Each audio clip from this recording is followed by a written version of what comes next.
Alright, what's up YouTube? Today I have a very special video to show you guys. We are going to be taking out this engine right here. It has a rod knot. The customer had brought it to me from Dallas, and he also brought the new engine with it. So I'm going to be putting that engine into here, and I'm going to show you guys the whole process, because a lot of you guys are too scared to do it yourselves, and doing the whole engine removal process isn't hard per se, but it's just a little bit time consuming.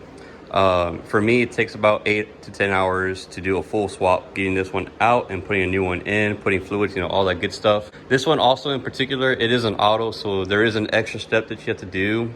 It's a little tedious. When we get to that part though, I'll show you guys what I'm talking about. But if you're a 6-speed, man, it's just way more easier. So as you guys can see, I already have the front bumper off on this car already. So the main thing that you're going to want to do first is have the front bumper off. And then after you have the front bumper off, go ahead and disconnect the battery. After you do both of those, our first initial goal is to drain everything in the car. And while everything is draining, I'm going to start taking off all the bolts that hold on this front end radiator support frame. And this is my other mechanic right here. Just likes to come in whenever he wants. You guys are wondering how to take off the front bumper. So right here, there would be a screw right here. You would just take that off on both sides. It's a Phillips head. And then down here on the under tray side, you're gonna have two push locks. You have one right here and one right here, and then you're gonna have two on the other side. The other side on this car though doesn't have it, it's just right here. So after you have your screws and then your push locks off, you're gonna have a couple more that are up here. You're gonna have 1, 2, 3, 4, 5, and 6, I believe. And then after you have those 6 off, you can easily just pull the bumper straight out on this side, and then on this side, the bumper comes off. So now that we have the front bumper off on your guys' end, I'm gonna show you guys what I'm doing right now, which is draining the coolant. And all I did was come back here, loosen this guy. It's pretty much a coolant release valve, and you just twist it. It's really easy to drain your fluids. While the coolant is draining, I'm gonna go ahead and show you guys how to take off the front end assembly on here, the radiator support frame. Oh, and I forgot to mention, make sure you have the radiator cap off, because once you have it off, it brings air into the system and it helps push it all the way out. All right guys, so to remove the frame, you're gonna have to hit this bolt right here. It's a 12mm, it's gonna be on both sides, that one too. Down here, you're gonna have to hit this 12, and this 12. You also have a 10mm right here. Over here, you have a 12mm as well. And then same thing on this side. You have another 12mm right here. And you're gonna have your two 12s, a 10, and another 12 right there. So as you can see, all of my bolts are out, except for this one, I forgot about that one. But all my bolts are out. So I'm gonna go over here and take off the inner core piping. So to take out the inner core piping, all I'm gonna do is just get this clamp, move it over here, and then over here on the throttle body clamp, all I'm gonna do is the same thing. Is just take this top hat off, get my screwdriver, unscrew it, bring it down here, and pull the pipe out. So that's all I'm doing for that. All right, also what I meant by taking out the cap on these, what I mean is all you have to do is just pretty much get like some vice grips and pull up on this cap that's over this, like this one. And you're just gonna pull up on it. Once you pull up on it, it's gonna get you access to this, pretty much to this flathead right here, this little flathead clamp. So I know I've seen some of you guys struggle with it before, but yeah, that's how you do it. That's how you take those off properly. So on this intercooler side, we have a 12mm right there. It's pretty much holding the intercooler in place. So we have to come in with our impact. Hit that real quick, just down. And now this should be able to move freely. So once you have that bolt off, you're gonna disconnect this hose right here, and then this is gonna stay with the block for now. We'll be taking it off later. So now your intercooler piping is free, like so, and on this side as well, it's free. So the next thing to do would be to get your coolant hoses off, and after your coolant hoses, we're gonna take off some electrical stuff. All right, so I got this coolant hose off, and then the other coolant hose, which is down there, is also off. I'll show you guys what it looks like later. So after we have the coolant hoses off, I'm gonna show you guys how to disconnect the cable for the hood latch, because that needs to come off as well. Otherwise, this whole front end is not gonna come off. So the hood latch is located right here. This goes all the way into the cabin to where you can pull on the latch on there and it'll open up your hood. Where you wanna disconnect it at is right there.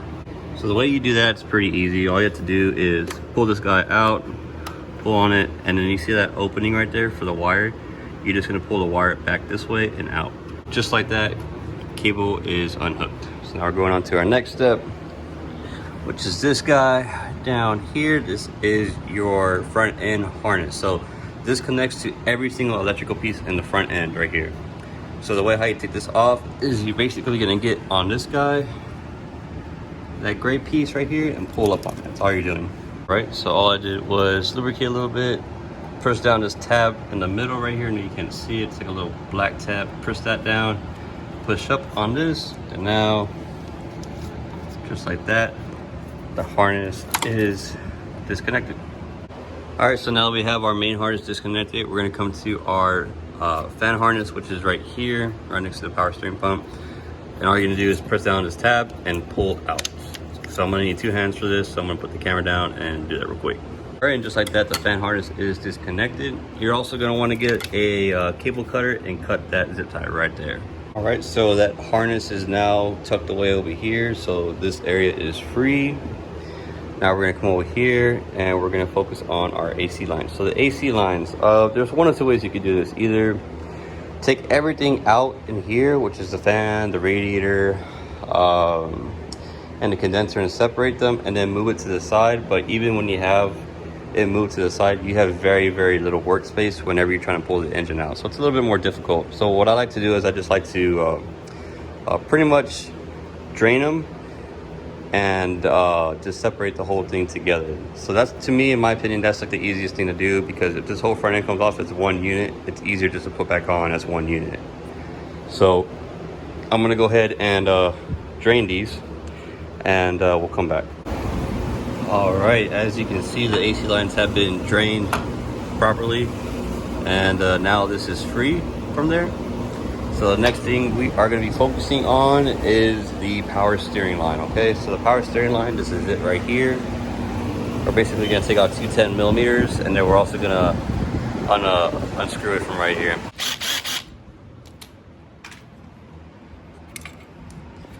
Now you can move this out of the way, like so. And then in this case, if I can put the bolts back in the same place like this, then I'll do so. That way I don't lose these bolts, and I can keep better track of them. I mean, it's common sense, you know? All right, so one of the last things we'll be doing to take off this front end is taking off this guy. So originally there's gonna be a 10mm here for you guys, but this guy has a dress-up bolt kit, so this is gonna be an Allen key for me. All right, so if you're a 6-speed, you can take off your whole front end already. If you're an automatic, you have 2 more things to take off, which are your transmission cooler lines, which are these guys right here. Make sure you have some rags ready, so that way you can put them in there so it can stop any kind of fluids from leaking out. So we're gonna go ahead and take these off real quick. Use our towels to stuff them. That way we can stop the fluids from leaking, and we'll go on to our next step. So I actually forgot about one thing. You have to disconnect your map sensor. I totally forgot about this. So this is the only sensor that's hooked up to your intercooler piping. Technically it's not a map sensor, it's a tip sensor, TIP sensor, and then your map sensor is actually this guy right here, and IAT. So that's your IAT map sensor, and this is your TIP sensor. So as you can see, my transmission lines that go into the radiator, they're off now, and I put a bolt at the end of them and just put the clamp over it so it doesn't leak any fluid.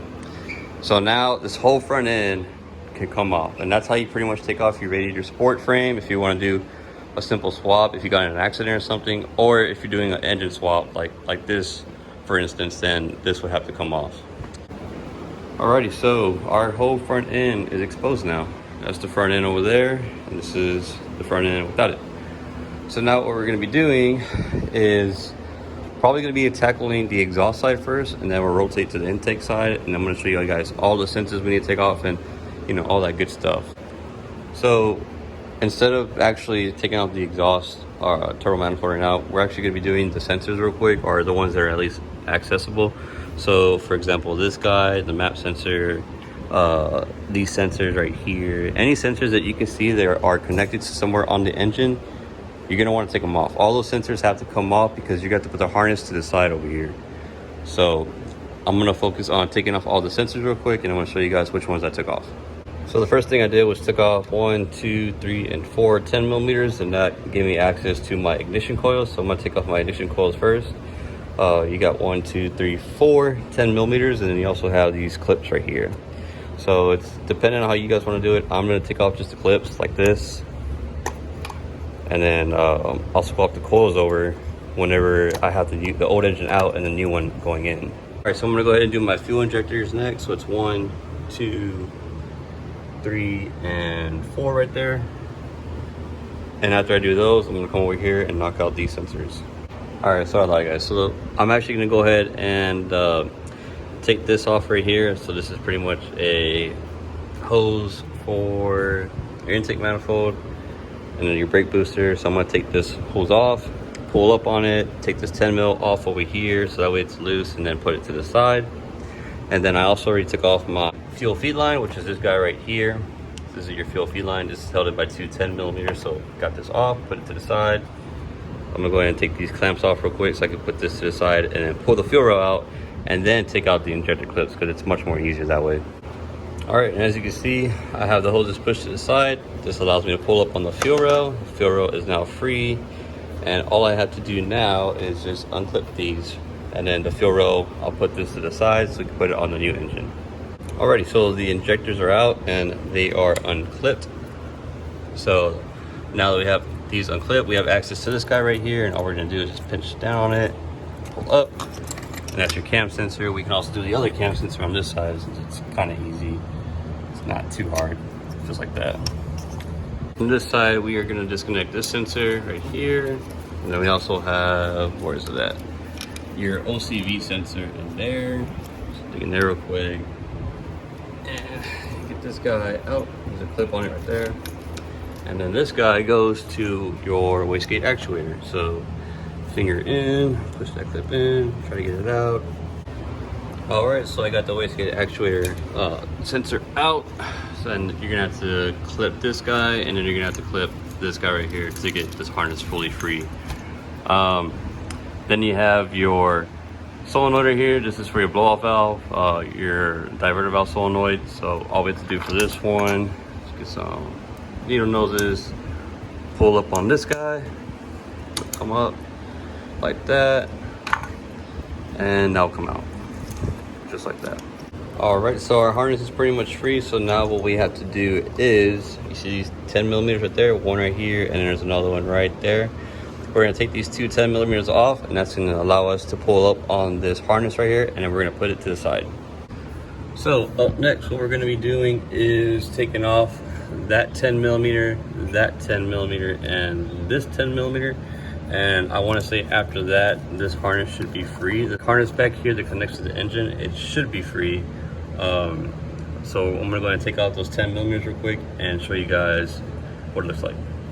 All right, I lied. So there's actually a bolt back here that you need to take out. It's just a 10 millimeter. And then once you take that 10 millimeter out, then this harness can get pushed back. While you're here though too, you can also disconnect this sensor. This is your coolant temp sensor. And then I'm also gonna take off my O2 sensors right here as well. All right, and this harness back here is now free. So, and we got our O2 sensors disconnected, coolant temp sensor disconnected. What else is there to do over here? I forgot about this dude. I need to take off our, this sensor right here. I forgot what sensor this was. But it's like the blow valve solenoid. There's like a little clip up here, like a retaining clip. You need to take that out first with some needle noses, and then you can pull this out. All right, so now this harness is free. This is free. There's some stuff back there that is zip tied to. There's also this right here that we need to take off. I want to say this goes to the alternator, but we'll get to that in a bit. Forget about this oil pressure sensor right here that connects to the oil plate right here. So the way I get that off is get a flat head or something, push in and pull out. So on the intake side, we're actually going to take off a few things over here. You see this 10 millimeter right here. We're going to take this off. This is going to let this connector go to the back. And then we're going to take out these 2 10 millimeters and this clamp and push our, I want to say this is the evap solenoid. We're going to push this also to the side, so that way the harness could be clear of everything. And then that's pretty much going to be it. that bolt right there also connects to your AC compressor, so that has to come off. So we'll probably do that after this, and I'll show you guys what it looks like right now whenever I'm done. So our 10 millimeters are off. The sensor is off as well. Hook's off. Now we can put this back here and with the rest of this stuff. So I think that's gonna be it for pretty much for I guess like the first video of this series. The other videos we're gonna focus on taking off the exhaust manifold, the throttle body, and pretty much after that we just have to hit the trans bolts and the flywheel bolts, and then that's it. This whole engine will be able to come out. But of course I'll go ahead and walk you through the whole way of everything. But as far as this first video goes, this is pretty much gonna be the end of it. Hopefully this is going to help a lot of you guys out and encourage you guys to do it yourselves, because honestly it's not that hard. It's just, like I said, it's time consuming more than anything. So anyways guys, I'll see you back for part 2 hopefully tomorrow. Laters.